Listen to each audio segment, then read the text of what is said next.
सुख म्हणजे नक्की काय असतं या मालिकेच्या आजच्या भागात आपण पाहणार आहोत। अधिराज अजूनही बेशुद्धच असतो। नित्या, लक्ष्मी, लवली, अधिराजचे आई बाबा, माई आणि शेखर हे सगळेजण देवीकडे प्रार्थना करत असतात आणि मग त्यानंतर काही वेळाने अधिराज शुद्धीवर येतो आणि त्याला सुखरूप बघून सगळ्यांनाच खूप आनंद होतो। नित्या धावतच अधिराज जवळ जाते आणि त्याला मिठी मारत म्हणते की जयदीप तू परत आला। आणि मग त्यानंतर तिला मागच्या जन्मात घडलेला हा प्रसंग देखील आठवतो। तर माईसुद्धा रडतच देवीचे आभार मानतात।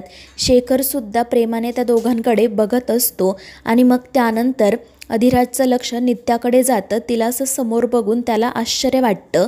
तो तिच्यापासून दूर होतो आणि विचारतो की मी इथे कसा काय आलो। तर नित्या सांगत असते की तू इथे कसा आला ते मलाही माहीत नाही, मात्र तुझ्या जीवाला धोका होता हे मला कळलं आणि मग तुला शोधत मी इथपर्यंत आले।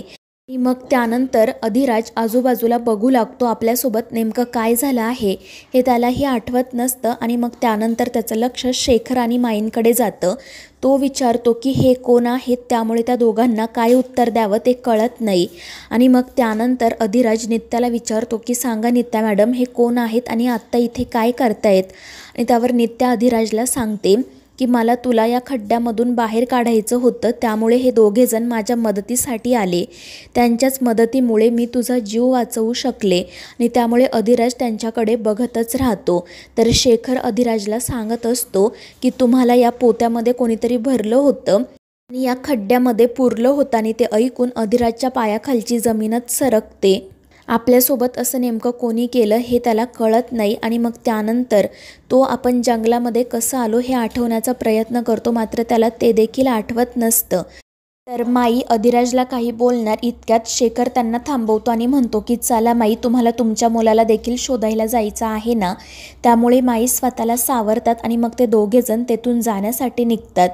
आणि त्यावेळी शेखर नित्याचा मोबाईल तिच्याकडे देतो आणि मग तेथून जाण्यासाठी निघतो, मात्र अधिराज त्यांना थांबवतो।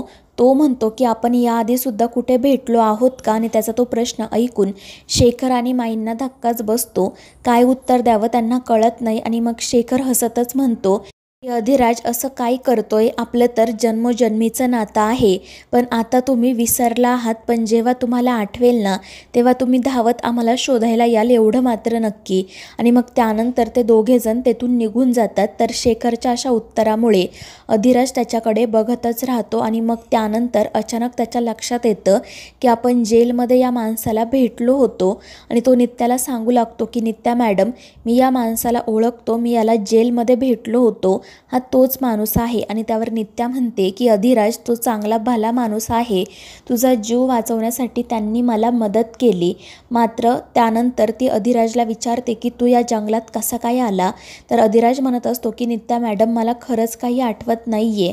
त्यामुळे नित्या म्हणते की काही हरकत नाही, आता आपण घरी जाऊयात।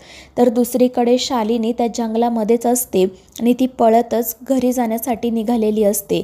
घडलेल्या प्रकारामुळे ती खूप घाबरलेली असते। माई आणि शेखर जिवंत आहे त्या गोष्टीवर तिचा विश्वासच बसत नसतो। तिला सतत मगाशी घडलेला प्रकार आठवत असतो, त्यामुळे ती मोठमोठ्याने ओरडत असते, रडत असते। गौरी आणि जयदीप परत आले आहे त्या गोष्टीवर तिचा विश्वासच बसत नसतो। ती म्हणत असते की ही गौरी परत कशासाठी आली आहे, माझा जीव घेण्यासाठी का। आणि मग ती सगळ्या गोष्टींचा विचार करून खूप घाबरते। तर दुसरीकडे अधिराज तो या जंगलात कसा काय आला हे आठवण्याचा प्रयत्न करत असतो, पण त्याला काही आठवत नसते। तो नित्याला फक्त एवढंच सांगत असतो की मी सकाळी गावामध्ये आलो, पण पुढे काय घडलं ते मला कळत नाही आहे। तर नित्या त्याला म्हणते की काही हरकत नाही अधिराज, तू लगेच एवढा ताण घेऊ नको, नंतर तुला सगळं काही आठवेल, मात्र आता आपल्याला घरी जायला हवं। मात्र त्यानंतर अधिराज नित्याला विचारतो की नित्या मॅडम मला एक सांगा, तुम्हाला कसं कळलं की मी जंगलात आहे, तुम्ही मला कसं काय शोधून काढलं। आणि त्यावर नित्या त्याला सांगू लागते की मला एका अननोन नंबरवरून एक व्हिडिओ आला होता आणि मग ती तो व्हिडिओ अधिराजला दाखवते आणि खरोखरच आपल्याला कोणीतरी या खड्ड्यामध्ये पुरलं होतं हे बघून त्याच्या पायाखालची तर जमीनच सरकते, त्याला मोठा धक्का बसलेला असतो। आणि मग त्यानंतर नित्या त्याला पुढे घडलेला सगळा प्रकार सांगते। दुसरीकडे ती शालिनी खूप घाबरलेली असते, ती जंगलातच एका झाडाखाली रडत बसलेली असते। ती घाबरून रडतच स्वतःशी म्हणत असते की माई आणि शेखरला तर काही झालेलं नाही आहे, ते दोघेही जिवंत आहेत आणि ती नित्या नाही तर ती गौरीच आहे.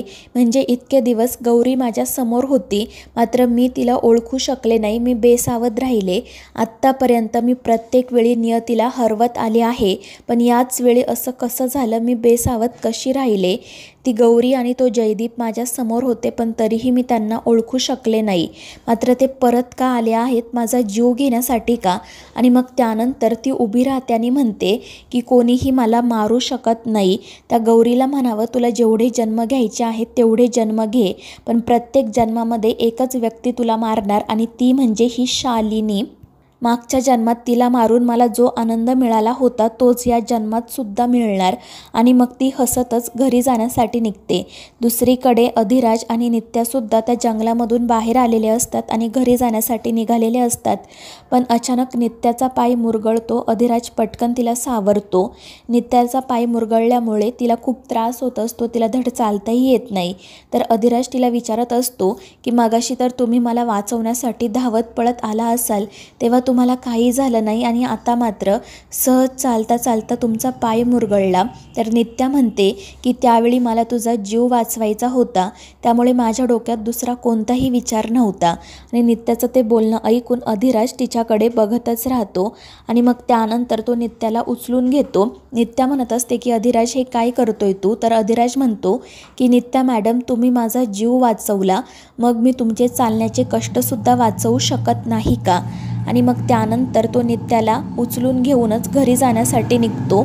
आणि मग त्यावेळी नित्याला गौरी आणि जयदीपचा एक क्षण आठवतो आणि ती त्यामध्येच हरवून जाते. आणि मग त्यानंतर जेव्हा अधिराज आणि नित्या तेथून निघून जातात तेव्हा त्यांच्या पाठीमागे एक मोरपीस पडते. त्यानंतर दुसऱ्या दिवशी सकाळी सावरी धावतच तिच्या आईबाबांकडे येते आणि त्यांना सांगते की दादा घरी आला आहे. त्यामुळे त्या दोघांनाही खूप आनंद होतो, कारण ते दोघेजण रात्रभर न झोपता देवीसमोरच बसलेले असतात. तर दुसरीकडे पावनी अधिराजसोबत बाहेर थांबलेली असते. त्यानंतर अधिराजचे आईबाबा धावतच त्याच्याजवळ येतात. ते रडतच त्याला विचारत असतात की रात्रभर कुठे होतास तू? काय झालं होतं? आणि मग त्यानंतर अधिराज त्यांना शांत करत सांगतो की मी निमगावला गेलो होतो, मात्र येत असताना गाडीचा अपघात झाला आणि मला थोडी दुखापत झाली. गाडीमध्ये सुद्धा बिघाड झाला होता आणि म्हणून मग मी गाडी दुरुस्त करत बसलो. त्यातच फोनसुद्धा बंद पडला, त्यामुळे तुम्हाला काही कळवता आलं नाही. आणि हे सगळं काही ऐकून ते सगळेच जण घाबरतात. विमल तर डोक्यालाच हात लावते. तर पावनी म्हणत असते की अधिराज, मग दुसऱ्या कोणाच्या तरी मोबाईलवरून कॉल करायचा ना? तर तो म्हणतो की खरं तर माझं त्यावेळी हे काही लक्षातच आलं नाही. आणि मग तो त्यांची माफीसुद्धा मागतो. तर अधिराजचे बाबा म्हणत असतात पण बरं झालं संकट टळलं. आणि मग त्यानंतर ते लगेच अधिराजसाठी चहा नाश्ता करायला आतमध्ये जातात. पावनीसुद्धा त्यांच्यासोबत जाते. तर अधिराज तिथेच बसलेला असतो आणि मग तो फ्रेश होण्यासाठी निघतो, पण तितक्यात सावरीचं लक्ष त्याच्याकडे जातं. ती त्याला थांबवते आणि त्याच्या जवळ जाते. अधिराजच्या शर्टवर एक मोठा केस असतो. सावरी तो केस काढत म्हणते की रात्रभर तू त्या नित्यासोबतच होता ना, आणि तिच्या सेंटचा सुद्धा वास येत आहे. ती रागातच अधिराजकडे बघत असते. तर अधिराज तिला सांगतो की तू जसं समजतेस तसं काही नाही. नित्या मॅडमने काल मला खूप मोठ्या संकटामधून वाचवलं आहे. आणि ते ऐकून सावरी घाबरते. ती विचारते की दादा नेमकं काय झालं होतं, प्लीज मला सांग. आणि त्यावर अधिराज म्हणतो की मी तुला सगळं काही नंतर सांगतो, पण तू घरात हे कोणालाही सांगू नको, नाहीतर ते सगळेजण काळजीत पडतील. आणि त्यावर सावरी हो म्हणते. दुसरीकडे लक्ष्मी खूप घाबरलेली असते. ती रडत असते. माई तिला समजावत असतात की बाळा घाबरू नको, तुझ्या बाबांना काही झालेलं नाही आहे, तुझ्या आईने पुन्हा एकदा त्यांना वाचवलं.